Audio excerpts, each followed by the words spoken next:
মৰমৰ ছাত্ৰ-ছাত্ৰীসকল, ইয়াৰ আগৰ ভিডিঅ'টোত আমি তত্ত্বগত সম্ভাৱিতাৰ বিষয়ে আলোচনা কৰিছিলোঁ, য'ত আমি জানিলো এটা ঘটনা ইৰ তত্ত্বগত সম্ভাৱিতা হ'ল P of E সমান ইৰ উপযোগী ফলাফলৰ সংখ্যা হৰণ পৰীক্ষাৰ মুঠ ফলাফলৰ সংখ্যা, য'ত আমি ধৰি লওঁ যে পৰীক্ষাৰ ফলাফলসমূহ সমসত্য। আজি আমি তত্ত্বগত সম্ভাৱিতাৰ কেইটামান গুৰুত্বপূৰ্ণ পদ সম্পৰ্কে আলোচনা কৰিম। প্ৰাথমিক ঘটনা বা এলিমেণ্টাৰী ইভেণ্ট। পৰীক্ষা এটাত কোনো ঘটনাৰ ফলাফল মাথো এটা থাকিলে সেই ঘটনাক প্ৰাথমিক ঘটনা বা এলিমেণ্টাৰী ইভেণ্ট বোলে। এটা উদাহৰণৰ সহায়ত বুজো আহা। এটা বিশুদ্ধ মুদ্ৰা টছ কৰা হ'ল আৰু ই হৈছে মুণ্ড অৰ্থাৎ হেড পোৱা এটা ঘটনা। F হৈছে পুচ্ছ অৰ্থাৎ টেইল পোৱা এটা ঘটনা। যিহেতু আমি জানো যে এটা মুদ্ৰাত কেৱল এটা মুণ্ড আৰু এটা পুচ্ছ থাকে, গতিকে E আৰু F ঘটনা দুইটাৰে ফলাফল মাথো এটাকৈ হ'ব, অৰ্থাৎ ইহঁত দুইটাই প্ৰাথমিক ঘটনা। তত্ত্বগত সম্ভাৱিতাৰ সূত্ৰ মতে ইৰ সম্ভাৱিতা হ'ব 2/1 আৰু Fৰ সম্ভাৱিতা হ'ব 2/1 আৰু ইয়াত E আৰু Fৰ সম্ভাৱিতাৰ যোগফল হ'ব 1। অন্য এটা উদাহৰণ চাওঁ আহা। এটা মোনাত এটা ৰঙা বল, এটা নীলা বল আৰু এটা হালধীয়া বল আছে আৰু সকলো বল সমান আকাৰৰ। আৰাধ্যাই বলখিনি নোচোৱাকৈ এটা বল টানি ল'লে। এতিয়া চাওঁচোন তাই প্ৰথম প্ৰশ্ন ৰঙা বল, দ্বিতীয় প্ৰশ্ন নীলা বল আৰু তৃতীয় প্ৰশ্ন হালধীয়া বল পোৱাৰ সম্ভাৱিতা কি? যিহেতু আৰাধ্যাই বলখিনি নোচোৱাকৈ টানিছে আৰু বলবোৰ সমান আকাৰৰ, সেয়ে তাই তাৰ পৰা যিকোনো এটা বল ল'ব পাৰে, অৰ্থাৎ পৰীক্ষাৰ ফলাফলসমূহ সমসত্য। যিহেতু বেগত মুঠ বলৰ সংখ্যা 3, গতিকে পৰীক্ষাৰ মুঠ ফলাফল 3। ধৰা হ'ল R হৈছে ৰঙা বল পোৱা ঘটনা, B হৈছে নীলা বল পোৱা ঘটনা, Y হৈছে হালধীয়া বল পোৱা ঘটনা। যিহেতু বেগত এটা ৰঙা বল, এটা নীলা বল আৰু এটা হালধীয়া বল আছে, গতিকে ঘটনা R, B আৰু Y তিনিওটা ঘটনাৰ পক্ষে ফলাফল মাথো এটাকৈ থাকিব, অৰ্থাৎ ইহঁত তিনিটা হ'ব প্ৰাথমিক ঘটনা। তত্ত্বগত সম্ভাৱিতাৰ সূত্ৰ মতে Rৰ সম্ভাৱিতা হ'ব 3/1, Bৰ সম্ভাৱিতা 3/1 আৰু Yৰ সম্ভাৱিতা 3/1। আৰু ইয়াত R, B আৰু Yৰ সম্ভাৱিতাৰ সমষ্টিৰ মান হ'ব 1। ওপৰৰ উদাহৰণ দুটাৰ পৰা ক'ব পাৰি যে এটা পৰীক্ষাৰ সকলো প্ৰাথমিক ঘটনাৰ সম্ভাৱিতাৰ সমষ্টি 1, যিটো সাধাৰণ ক্ষেত্ৰত সত্য। অন্য এটা উদাহৰণ চাওঁচোন। ধৰো আমি এটা বিশুদ্ধ লুডুগুটি এবাৰ মাৰি পঠিয়াওঁ। এতিয়া চাওঁচোন 8 সংখ্যাটো পোৱা ঘটনাৰ সম্ভাৱিতা কি? যিহেতু লুডুগুটি এটাৰ 6টা পিঠিৰ কোনো পিঠিতে 8 দাগ কটা নেথাকে, গতিকে পৰীক্ষাটোত 8 সংখ্যা পোৱাটো অসম্ভৱ, অৰ্থাৎ এনে ঘটনাৰ পক্ষে ফলাফলৰ সংখ্যা 0। এতেকে তত্ত্বগত সম্ভাৱিতাৰ সূত্ৰ মতে 8 পোৱা ঘটনাৰ সম্ভাৱিতা হ'ব 0/6 অৰ্থাৎ 0।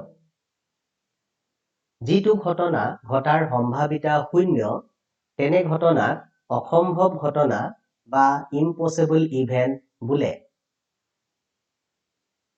অন্য এটা উদাহৰণ চাওঁচোন।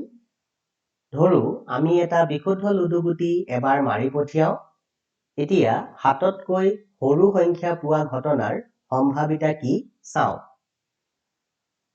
যিহেতু লুডুগুটি এটাত থকা আটাইকেইটা সংখ্যা 7তকৈ সৰু, গতিকে ঘটনাৰ পক্ষে থকা ফলাফলৰ সংখ্যা 6, যি পৰীক্ষাৰ মুঠ ফলাফলৰ সৈতে একেই। এতেকে তত্ত্বগত সম্ভাৱিতাৰ সূত্ৰ মতে হাততকৈ সৰু সংখ্যা পোৱা ঘটনাৰ সম্ভাৱিতা হ'ব 6 হৰণ 6 অৰ্থাৎ 1। যিটো ঘটনা নিশ্চিত ঘটে তাৰ সম্ভাৱিতা 1। এনে ঘটনাক নিশ্চিত ঘটনা চিয়ৰ ইভেন্ট বা চাৰ্টেন ইভেন্ট বুলি কোৱা হয়। এতিয়া আমি সংখ্যা ৰেখাত সম্ভাৱিতাক চাওঁ। আমি জানো যে অসম্ভৱ ঘটনাৰ সম্ভাৱিতা 0 আৰু নিশ্চিত ঘটনাৰ সম্ভাৱিতা 1। আৰু তত্ত্বগত সম্ভাৱিতাৰ সূত্ৰৰ পৰা দেখা গৈছে P of E লব অৰ্থাৎ ইৰ উপযোগী ফলাফলৰ সংখ্যা সদায় হৰ অৰ্থাৎ পৰীক্ষাৰ মুঠ ফলাফলৰ সংখ্যাতকৈ সৰু বা সমান।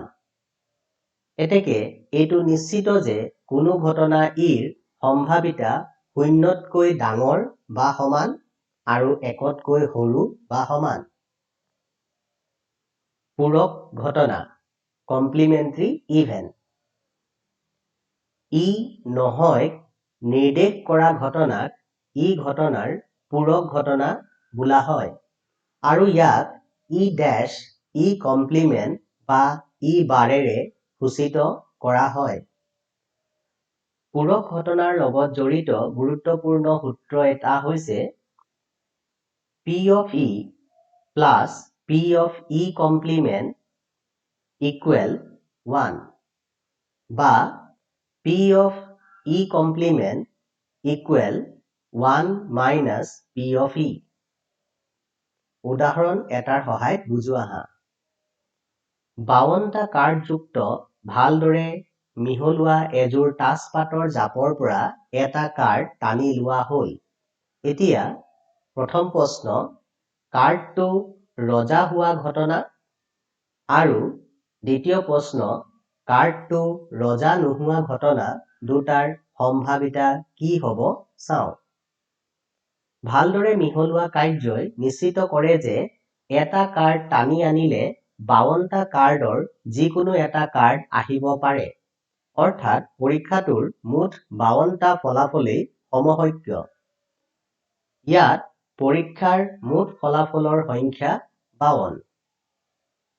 ধৰা হ'ল ই কাৰ্ডটো ৰজা হোৱা ঘটনা। আমি জানো যে এযোৰ তাছপাতৰ জাপত 4জন ৰজা থাকে। এতেকে ইৰ পক্ষে ঘটিত ফলাফলৰ সংখ্যা 4 আৰু তত্ত্বগত সম্ভাৱিতাৰ সূত্ৰ মতে ইৰ সম্ভাৱিতা হ'ব 4 হৰণ 52 অৰ্থাৎ 13/1। ধৰা হ'ল F কাৰ্ডটো ৰজা নোহোৱা ঘটনা। আমি জানো 52টা কাৰ্ডৰ ভিতৰত 4জন ৰজা যদি বাদ দিয়া হয় তেন্তে 48টা কাৰ্ড ৰজা নোহোৱা কাৰ্ড। অৰ্থাৎ ইৰ পক্ষে ঘটিত ফলাফলৰ সংখ্যা 48।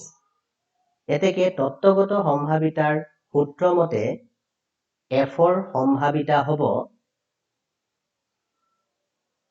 48 হৰণ 52 সমান 13/12।